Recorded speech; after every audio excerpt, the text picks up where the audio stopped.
अस्सलामुअलैकुम वरहमतुल्लाहि वबरकातुहू। Welcome to my YouTube channel Waqas Ahmad Danish. आज हम पढ़ने वाले हैं most important topic ECG. ECG के बारे में आज हम पढ़ेंगे कि ईसीजी क्या होता है, फर्स्ट टाइम ईसीजी किसने डिस्कवर किया था और ईसीजी हम क्यों कर लेते हैं, ईसीजी से हम कौन सी बीमारियां फाइंड आउट कर लेते हैं। तो आज हम पढ़ेंगे ईसीजी। ईसीजी, ईसीजी का मतलब है इलेक्ट्रोकार्डियोग्राम। इलेक्ट्रोकार्डियोग्राम, REKG, इसको EKG भी कहते हैं। EKG का भी यही मतलब है, इलेक्ट्रोकार्डियोग्राम। सबसे पहले हम पढ़ेंगे what is ECG, what is electrocardiogram. Electrocardiogram, ये ईसीजी क्या चीज है? An electrocardiogram is a non-invasive medical test। यहाँ पर एक लफ्ज आया है नॉन इन्वेसिव। तो ईसीजी पढ़ने से पहले हम ये पढ़ेंगे कि इन्वेसिव क्या होता है और नॉन इन्वेसिव क्या होता है। तो यहाँ पर देखिए, यहाँ पर एक मैंने लिखा है इन्वेसिव और एक मैंने लिखा है नॉन इन्वेसिव। इन्वेसिव और नॉन इन्वेसिव में क्या डिफरेंस है? इन्वेसिव और नॉन इन्वेसिव में डिफरेंस ये है कि इन्वेसिव में ये वो प्रोसीजर होता है जिसके अंदर हम अपने बॉडी के अंदर कट लगा लेते हैं। ये वो प्रोसीजर होता है जिससे हम अपने बॉडी के अंदर क्या कर ले, कट लगा ले। फॉर एग्जांपल, मैंने बायोप्सी ले लिया। बायोप्सी, हम अपने बॉडी से कुछ सेल्स, कुछ टिश्यू, कुछ पार्ट्स हम काट लेते हैं और उसका हम टेस्ट कर लेते हैं, तो हम अपने बॉडी पे कट लगा लेते हैं। तो ये बायोप्सी हमारे पास इन्वेसिव प्रोसीजर है।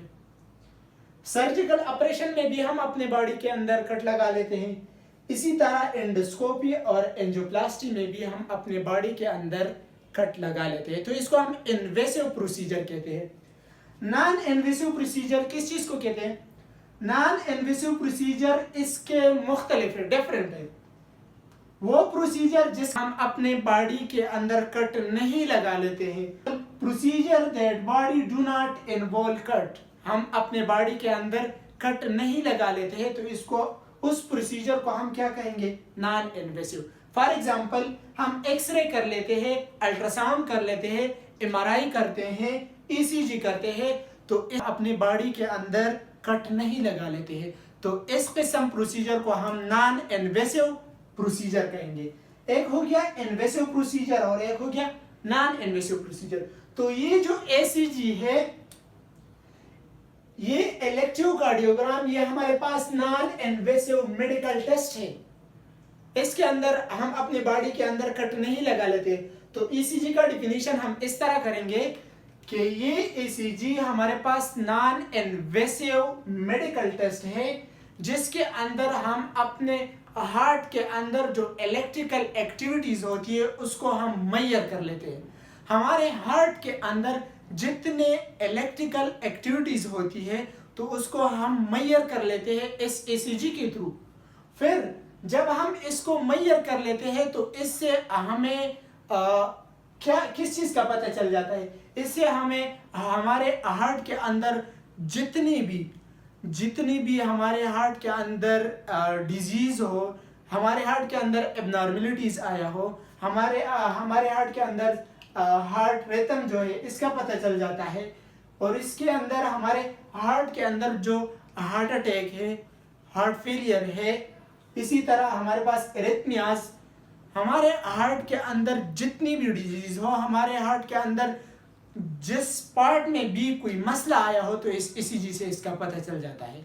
हमारे अगर वेंट्रिकल्स में मसला हो, हमारे अगर हार्ट के वाल्स में मसला हो, हमारे अगर ट्राइकस्पिड वाल, बाइकस्पिड वाल में मसला हो, अगर आर्टरिया में अगर हमारे पल्मोनरी आर्टरीज में मसला हो, तो सब हार्ट के अंदर जितने भी पार्ट्स हैं, हर पार्ट्स का पता चल जाता है कि इस पार्ट्स के अंदर क्या बीमारी है।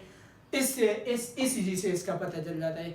अक्सर बाज़ औक़ात हमें ऐसा महसूस होता है कि कोई बंदा कह देता है कि मेरे स्टमक में पेन है, तो मैं डॉक्टर के पास गया, डॉक्टर ने ECG करवाया। जब ECG में देख लिया तो वहाँ पर लिखा होता है, डॉक्टर कहता है कि आपको तो हार्ट अटैक हुआ था। तो हमें इसका पता नहीं चलता। ये हार्ट अटैक, ये एरिथमियाज, ये सारे हार्ट की जितनी भी बीमारी है, इन सब का पता हमें इस ECG से इसका पता चल जाता है। तो हम ये पढ़ेंगे कि फर्स्ट ऑफ ऑल ये ECG किसने डिस्कवर किया था। ये ECG first of all William Einthoven एक साइंटिस्ट है, डच का साइंटिस्ट है। उसने 1903 में ही develop a technology to measure and record electrical activity of the heart. इसने टेक्नोलॉजी को डेवलप कर दिया और इसने हमारे हार्ट के अंदर जो इलेक्ट्रिकल एक्टिविटीज है, जो इलेक्ट्रिकल इम्पल्स है, उसने वो क्या किया, उसने वो रिकॉर्ड कर लिया। और उसने जब वो रिकॉर्ड कर लिया तो इससे हमारे हार्ट के अंदर जितनी भी डिजीज पैदा हो जाती है उन सारों का पता इस ECG से पता चल गया।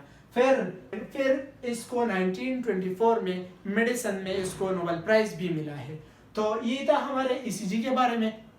फिर भी बता लेता हूँ कि ECG क्या है। ECG हमारे पास एक नॉन इन्वेसिव मेडिकल टेस्ट है जिससे हम अपने हार्ट के अंदर हमारे हार्ट के अंदर जो इलेक्ट्रिकल एक्टिविटीज़ होती है, जो इलेक्ट्रिकल इम्पल्स पैदा होता है, उसको हम मेजर कर लेते हैं इस ECG के थ्रू। फिर हमारे हार्ट के अंदर जितनी भी डिजीज़ पैदा हो जाता है उस डिजीज़ का पता हमें इस ECG से पता चल जाता है। An electrocardiogram is a non-invasive medical test that measures the electrical activity of the heart. It records the heart rhythms and can help to diagnose various heart conditions such as arrhythmias, heart attack and other cardiac issue। मतलब ये है कि हमारे heart के अंदर जितनी भी बीमारियां पैदा हो जाती है उन बीमारियों का पता चलने के लिए हम ECG कर लेते हैं। ECG से हमें सब कुछ हमारे हार्ट के अंदर जितनी एक्टिविटीज होती है उन सब का पता चल जाता है। हमारे पास आते हैं इलेक्ट्रोकार्डियोग्राफ। एक हमारे पास होता है इलेक्ट्रोकार्डियोग्राफ और दूसरा हमारे पास होता है इलेक्ट्रोकार्डियोग्राफी। तो इन दोनों में डिफरेंस क्या है? इलेक्ट्रोकार्डियोग्राफ क्या है? Electrocardiograph is a medical device used to record the electrical activity of the heart.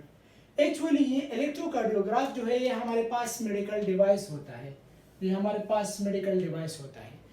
इस मेडिकल डिवाइस के बेस पर हम हार्ट की इलेक्ट्रिकल एक्टिविटी क्या कर लेते हैं, रिकॉर्ड कर लेते हैं। तो इसको हम इलेक्ट्रोकार्डियोग्राफ कहते हैं। इलेक्ट्रोकार्डियोग्राफी किस चीज को कहते हैं? Electrocardiography is the process. ये हमारे पास वो प्रोसेस होता है जिसमें हम इलेक्ट्रिकल एक्टिविटी की रिकॉर्डिंग कर लेती है। जो इलेक्ट्रिकल एक्टिविटी होती है इसकी रिकॉर्ड करना, वो प्रोसेस जिसके अंदर हम हार्ट की इलेक्ट्रिकल एक्टिविटी की रिकॉर्डिंग कर लेते हैं, तो इसको इलेक्ट्रोकार्डियोग्राफी कहते हैं। और वो मेडिकल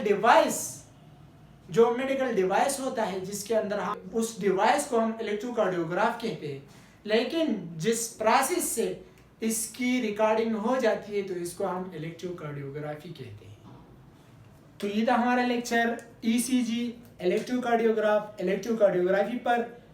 ये तीन हमने पढ़ ली। अब इंशाल्लाह ECG का नेक्स्ट पार्ट आएगा जिसमें हम पढ़ेंगे कि ECG का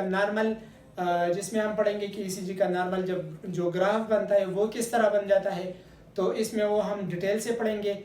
अगर आप लोगों को ये वीडियो पसंद आई है तो please subscribe my YouTube channel Waqas Ahmad Danish.